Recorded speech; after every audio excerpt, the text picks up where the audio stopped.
So today we've come to POWIIS. We're going to have a look at how Sea Monkey Project helped these guys implement this project into the school and into the curriculum overall. You'll get to see all the different projects that the school kids have initiated, where it's intermingling into different subjects such as the computer studies, business studies, design and technology, and you'll see the machines that Sea Monkey Project has created or built and what we've done to get them on site and help the school kids get this up and running.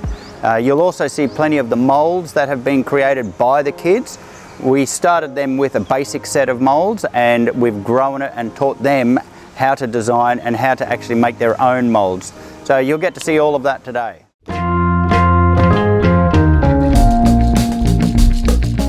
Hi, I'm Sydney and I'm from the Sea Monkey Project, and I'm here with the team from the project at Prince of Wales Island International School. We're going to look at the school project here with our plastic recycling machines. We're going to see how they do it, what they do with it, and where it's going. Let's have a look.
So give us a brief introduction of the school here and the students that come. Okay, so POWIIS has been around 10 years. We've just celebrated our 10th anniversary, and the students come from around 30 different nationalities, sort of globally, predominantly mainly from Asia, but we've got about 450 students on roll at this moment in time. So how did you get involved in Sea Monkey Project in the very beginning? So I stalked Sea Monkey Project on Instagram, loved what they were doing, saw they were a local company. We had a shredding machine, so we could shred plastic, but we couldn't do anything else sort of with it. Reached out to Sea Monkey Project, found out they built machines, invested in our first machine, and it's just sort of grown from there. So what was the response of the students when you first introduced the project, and how did you recruit them and train them up to take the project on? Okay, so we started this year in September, was kind of the first opportunity to really start things going, and we invited yourself, Sydney, to do a talk at the beginning of the year to the students on your sort of life and how you travelled, and that was kind of the catalyst to kind of getting the ball rolling. So from there, we pitched the idea to the students. We had a massive sign up. There was about 25 students. We had to cap it at that. So we couldn't have any more because of the workshop space. And from there, it's just continued to grow. And now more and more students are getting involved from across the school and different age groups. Awesome. I wouldn't mind till you had her explain what they do and how they, so they run an inter-house competition, collecting waste. And then they're feeding into you guys. Yes. So what groups are there? You've got the Eco Club or the recycling group. So we've got a recycling team, which is doing this. That's feeding into you guys. We've then got the precious plastics team, which is this afternoon. We've then got the Eco Committee. We also then have the Eco Club, which are two slightly different things. The committee does whole school with regards to electricity, waste. They do all that management. And then the club, they just do environmental events. So they'll do like Earth Day, Earth Week, Ocean Day. And then for those events, we sell that stuff. And we go to them. Yeah, and they go to those events, and then they basically, the students and other people buy from us. So all the different clubs are essentially working together. Either marketing, preparing events, collecting, or manufacturing. That's it, all feeds in. So all in all, there's probably about 60 to 80 students involved in some part.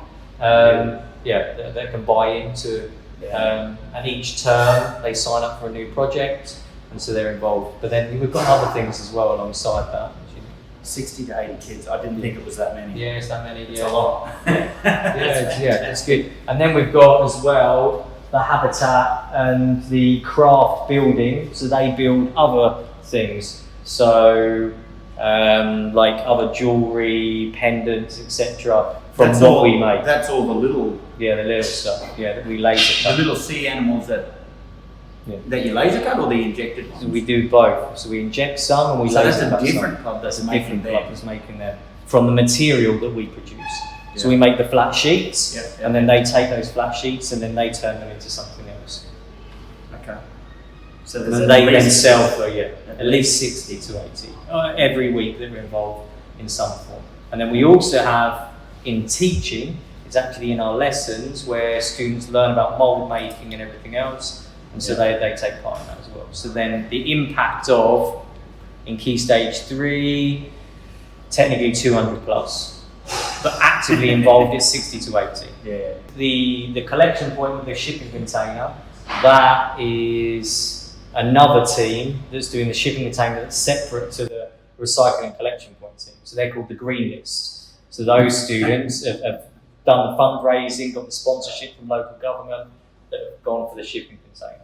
And then another team are going to decorate it. Yeah. So the Arts on the Road team, they're going to decorate the shipping container. So tell me a little bit about yourself and the Habitat project and how you guys run that project. My name is Annabelle. I'm currently in year 10. I started involving with the Precious Plastic project since the start of the POWIIS project. So in first term, I was more emphasized on the Habitat Foundation, which is working on recycled plastic and how does it complement with the theme of rainforest, which is what the Habitat Penang is more focused on. So other than that, I was also in the Sustainable Palm Oil Foundation, which we also have to constantly report back about information or facts we have gathered that could potentially help the project in developing further in their next steps. So give me a little short briefing about the project with the machines and how you guys got involved and how you started, I guess. The first project where I was really immersed in it was when I started the Happy Eco New Year with the Leo Club. Basically, we use recycled made items such as the frisbees, bookmarks, guitar picks, and a lot of these items we put into a gift packs and then we sell to students. So first we have used the compressed plastics machine where we take the plastic shreds, gather it together and put it into one sheet. And we also use the exact same machine to use it for the frisbee mold where we have to wait for the heating and then afterwards we'll carve out the frisbee. We also use the injection molds for the flower pots, and other than that, as I said, for the plastic sheets, we have used the laser cutting machine to design it beforehand, and then when we put into it, the laser beam will start to carve out the shape and then blow the plastic out of it. So you as a student, tell us a little bit about all the projects that you're involved in here relating to the environment and trying to make a difference. There's a lot of projects in POWIIS that are mainly focused on global citizenship in terms of environment or health. But if we're talking about the precious plastic, it's more toward the environment. So for the Sustainable Development Committee, which we have this competition called Race for Good. In our final round, we were inspired by the Eco School scheme taken by this, as we were using a lot of recycling schemes to encourage students to be more inclusive in this project. So the thing is basically using recyclable things to make in newspaper, pencils, or cardboard desks that could potentially contribute back to the society at the same time of us complementing the goal of nature conservation. So what has been the response of selling your products here? I think it's been really positive because a lot of people, I think here, waste management, it's not really, I don't really see anything where I'm like, I know this is being recycled. So being able to know that, see your waste be recycled, but to buy it back, I think has been really positive. So what kind of products are you making with the machines and how do you market and sell them? So far, we mainly sell coasters and flower pots. And then we have a few other things like the carabiners and recently earrings. Every time we have a new product, we'll post it on our Instagram. And then I think I'll usually at least tell my friends about the new products, and then sometimes the word goes around the school. How much money have you raised selling your products, and who have you raised the money for? I'm not sure exactly. I know we've made over 2,000 ringgit. Some of our money goes back into the project, buying new machines and etc. And otherwise we'll donate it to people like the Langer project who we're partnered with. So what are your goals specifically for this project, and what are your plans to make it run long term? I think that I really want to get the students really invested in it and make people feel like they have some control over it, because I feel like then people will take it further. If it's just something they do on a Friday and they don't have any control over, I think people will drop it quickly. But if they can put some of their self into the product, I think that'll help it run long term. So you're a chemistry teacher or head of curriculum of chemistry and science. What are the skills that you've been putting to identify plastics that are not labelled? I quite liked the crossover between the design technology and the science department here. So we've been using a Royal Society of Chemistry method for testing different plastics because they all have different densities. So we're using density testing. We cut a small sample of the plastic, identify it, and then we've created a database for all the different samples. Awesome. Well, I love to hear the crossover of different departments in the school and a bit more collaboration going on. Yeah, well, it's marvellous, isn't it? I mean, I've taught students about plastics for 40 years, but only how we make them, and we make them from crude oil. Never really ventured much into what happens to them after they've been thrown away. We all know they've been a problem, but seeing how they can be re-shredded, remoulded and rebranded is quite interesting. It still doesn't solve the problem. The answer is use less plastic and say no to single-use plastics. We're just delaying the problem, really. We still need people to cut down on the plastic, but we're doing the best we can. Exactly. I love to hear that. As I say, recycling will never be the answer to the plastic pollution problem. The key is education. So, Yeah, do you agree? Very definitely. But there's so much money invested in producing plastics from oil that the marketing on the other side is much more powerful than ours. For example, who needs shower gel? You can use a bar of soap, but we all believe that shower gel is better for our skin. Is it? I don't buy plastic bottles if I can avoid it, especially every week. This is just what comes to us from our primary school every week, and most of it is so unnecessary. That's very true. I 100% agree with you. You know, when I grew up, we had milk delivered in glass bottles. We had a bottle of milk, we washed the bottle, we put it on the doorstep, it was taken away, and we got another glass bottle the next day. The same bottles we used over and over for years. We don't need everything in plastic bottles, but we believe that we do. So, yeah, the answer is stop using so much plastic. But in the meantime, we'll recycle it into something to delay its entry into the environment. Awesome. I 100% agree with you. So how many collection points of plastic do you have around so far, and how have you initiated them? Well, we've got recycling bins around the school. We've got them in areas in which students walk past the most, so they have more interaction with them. We've got some near the canteen, we've got some near the sixth form common room. And if you look at it like this, they're just bins. So what we've got now is we've got different houses. We've got Aqua, Ignis, Terra, and Ventus, I think. And we've also, we're now also going to get a big container box, in which we'll get recycling kits from the community around POWIIS. This is Botanica, the neighborhood. We've actually just gotten it. And this is also part of the green list book, the GSL group. And now we're also going to be designing like a can crusher. So it's going to be on top of the recycling bins. So what would happen is we have almost like a pinball machine. So it's fun to interact with. I mean, advocate recycling initiative from the students. So I think we've got many ways in which we recycle and collect the recycling parts. So we have the most amount we possibly can. What has been the best part of being involved in the project? So I've just joined. I joined in September, and my previous school and school I've been in before, we've never had anything like this before. We've had extracurriculars, but something like this, something that impacts the environment and impacts the neighborhood around us on such a large scale. I feel almost like I'm finally doing something for the earth, and I think it's very fun. I've made friends by doing these extracurriculars. I'm helping with the injection molding. I've been creating flower pots, coasters, earrings, and I'm also designing like can crushers. And I think it's just been really fun. And can't wait for the next year. What is your involvement in the eco committee here?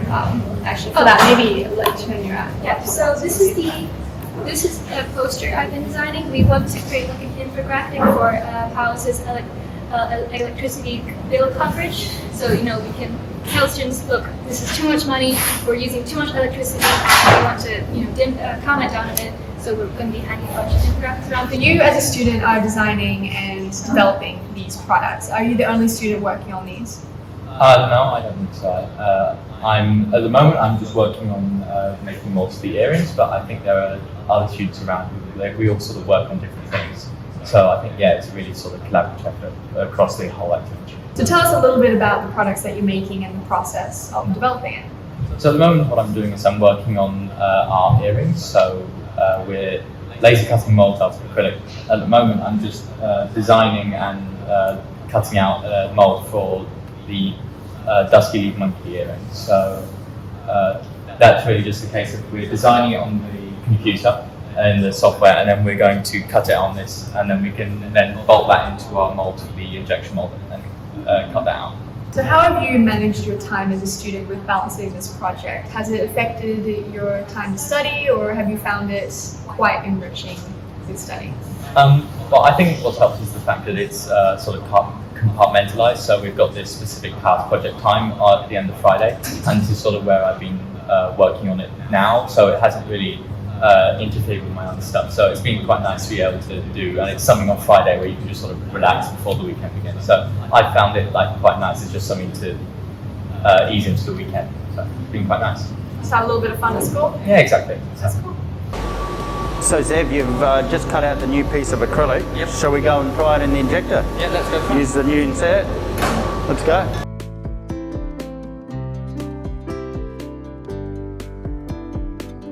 Okay, so here we have Zev, who's just gone and made the new insert out of acrylic. We're going to go and put it in the new mold and give it a go in the Sea Monkey Project microcycler.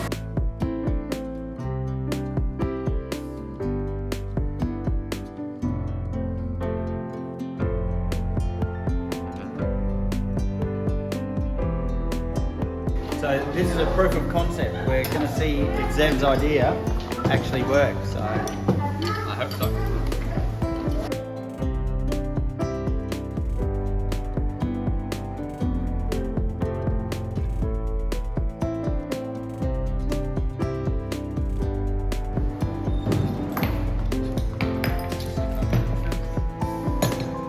oh, it worked. Yeah, there we go. We got 4 monkey earrings.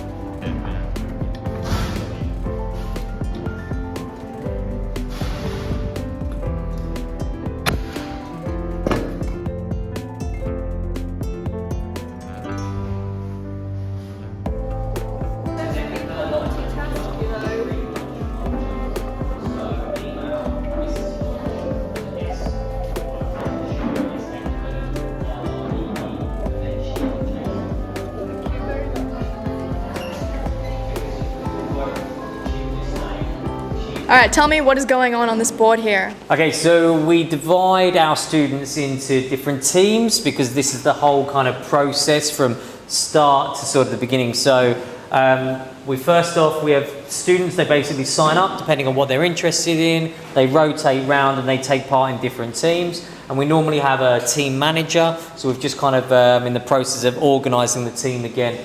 So we have sort, clean and shred in sort of team 1, the station. So then they basically mix up the colours. So we have our 5 different kind of standard colours, so Langer Ranger, Rainforest Romp, and they each have a different kind of ratio. So an example, Langer Ranger, which is black and white, polypropylene, so it's a 1-to-1 ratio. But then something like Rainforest Romp, that's a 1-to-3 ratio. So it has 1 colour blue, 1 colour green, and then we have 3 parts clear to mix up.